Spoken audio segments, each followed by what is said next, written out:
LIS from the Vision to SunQuest.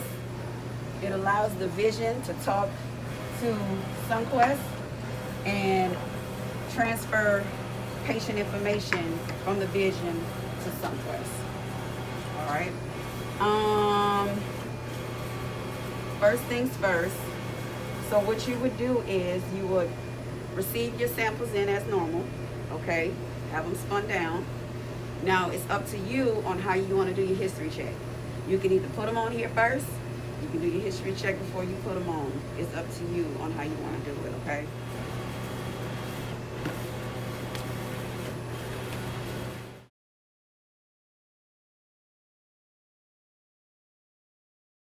The test that the LIS is going to pick up is going to be typing screens, ABRHs, screens, both cord bloods, and the units. Okay. Now, you can run DATs and you can run the polys, okay, on the Vision. They will cross over in LIS, but you have to order them under that DAGT first. You know how for the adult DATs, they order that code in SunQuest, and then we have to add on that DBS and that DIG. So whichever test that you're running on here, you have to add it into SunQuest first before your results will cross over. But they will cross over once you go ahead and order that test. What's those two tests you gotta order? It all depends on which one you're running. DBS is for the poly, DIG is for the DAT. You said DG? DIG.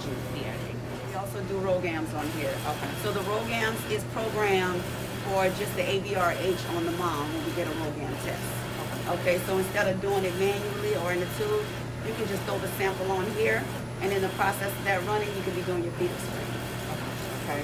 So we're gonna hit 1, load and unload. So I'm gonna go ahead and load 40 samples. I'm gonna load a typing screen. I am putting on a CD-D18 cord blood and just a regular ABRH. Okay. So you will go ahead and load on the analyzer.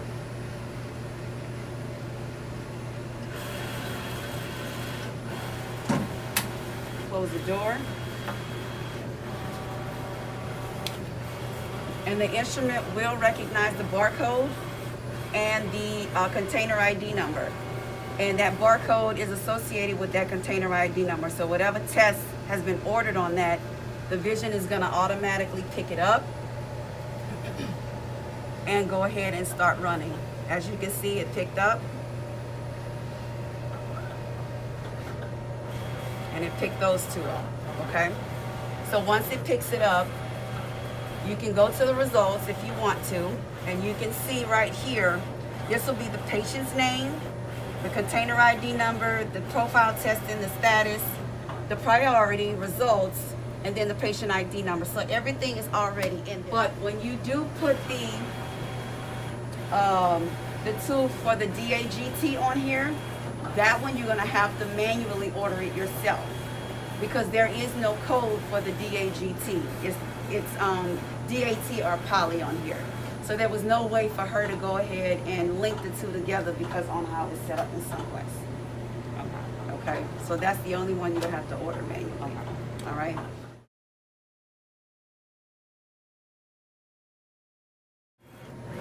BB instruments.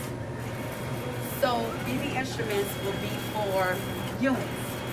Okay, you will still put the units on as you would normally do if you get them in.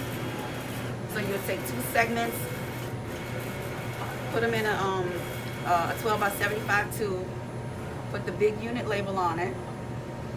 You'll go ahead and put them on the Vision. And then you'll batch test them. Okay, so you'll just press the batch button on there, and you'll select all of the units, and then you'll go and hit the assign profile, and you'll select unit retype. Okay, and then press save and start. So they'll be running in batches. Once they are finished, you will come to SunQuest. So we're not gonna do that, you know how we do blood product testing? No. That takes the place of the test? Yes. Okay. Yes. But you'll still go into BPE and enter them in Okay. the same way. So this is BB Instruments now? Yes. Okay. So once they're finished running on the vision,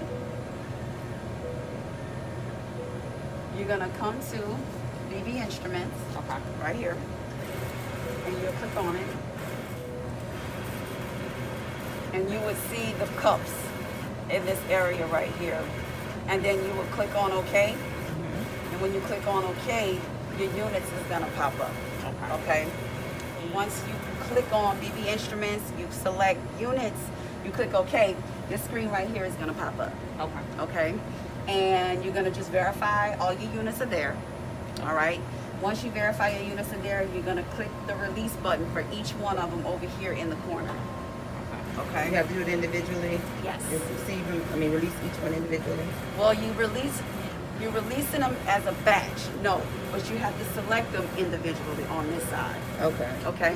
So you're gonna select each one individually over here. Once you select each one individually, you're gonna go ahead and you're gonna click release batch down here at the bottom right. All right, and once you select release batch, We're gonna have to grade them and everything, or it's gonna come up what it's supposed to. You know what I'm saying? We're gonna have to put our grade. no, that's what I'm showing you. No, it's already done for you. Oh, okay. It's already been, everything been transferred for you. Oh, That's why I okay. say when it pulls up, verify all your Oh, yeah, information. it's gonna come from there. Right. Okay. Verify all your information, make sure everything is correct on here on how many units that you have, you know, versus on how many you put on there. And that'll let you know if everything has crossed over. If something was wrong, and it'll still cross over, but it'll be in red, okay? So the unit will be in red, and it'll give you an error message. So if you see it pop up in red, then you know something is wrong. Maybe the ABO types didn't match, or the unit number didn't match, or something like that. But most of the time, it's what was put in BPE don't match what's coming off on the vision, which is the ABO-RH type. Okay. So once you hit release batch,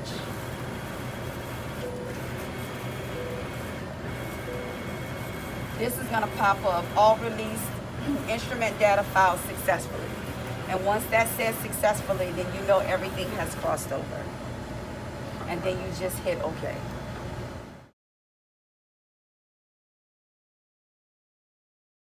Okay, mixed field. If you get a mixed field on the vision, okay, if you can justify that mixed field as being mixed field, patient received non-type specific, you know, red cell units. You know, patient is a you know, neg and they got like an O pause. If you can justify that, it will cross over on the vision onto SunQuest, but it's going to give you a QA, acknowledgement QA. Don't be alarmed on the acknowledgement QA, okay? Just go ahead and select it and keep it moving. It's going to give you a couple of them, but the results will transfer over. So it's going to transfer over as an MFA, and it's going to look like this. What does MFA stand for? Mixed field. Mixed field? Okay. So it's going to transfer over like this, okay? You won't get an interpretation, okay? Because it's not able to interpretate the result because there's no numeric value in here, okay? Now, if it looks like on the vision that it called it a mixed field, but it looks funny and you know it's not a mixed field, you can change it to a numerical value. Or if you do it on the bench in the gel card and it looks positive or it actually looks negative and it don't look mixed field, you can still change it on the vision and send it over. Okay, as long as you're doing it on with the same method, it doesn't matter if it's manual or if it's here. You get what I'm saying? Just to kind of confirm if you don't know. Or if you do it in a tube and it's due to Rulo, you know, or something like that, then you can go ahead, it'll cross over, but you also can reject your results. and rejecting your results. Catch it on this one right here. Let's see if I can put it here, right here. So you can reject results right here in this corner. If you don't want to accept this and you do it in a tube or you do it, well, manual gel, you can go ahead and change it. But if you do it in, you know, manual tube or something else, or Rulo, then you can reject your vision results. There is a code for Rulo, which is RL for Rulo, okay? Even putting it like this, it'll still allow the patient to get an electronic cross match. And even if you put RL for Rulo on any of those, patients still qualify for electronic cross match. If you can justify this mixed field for outer type blood that was given for the patient, you're going to document BBC1 and put patient received so-and-so, or, you know, red cells, and then put the date and put your initials on it. And that's your justification for leaving it mixed field. And you're going to have to override it. Okay, when you get to the end, it's going to be a QA override. But as long as you document and justify the reasoning behind it, it's okay. If there's another ABO discrepancy on there, if it's not even mixed field, or any type of question mark that you get on the vision, it will not cross over to LIS until you correct it. Okay? So if you get a question mark over here at any point, so say like if I got a question mark on the screen right here, okay? You will pull it up, you'll look at it. If it looks negative, you'll go ahead and click on Edit Grades. You will change the result to negative. You'll click OK. You'll click Next. Then you'll put in the little box, OK. Click Next again, and then you'll go ahead and put your password to accept it. Once you do that, you gotta hit Accept down here at the bottom. When you hit Accept, after it's accepted, you will see the check mark for the accepted. Okay? And then you're going to have to send it to LIS. It's not going to send it until you send it yourself. Once you press send to LIS, it's going to send it, and you know that it was sent because of the same image right here is going to show up in this corner right here.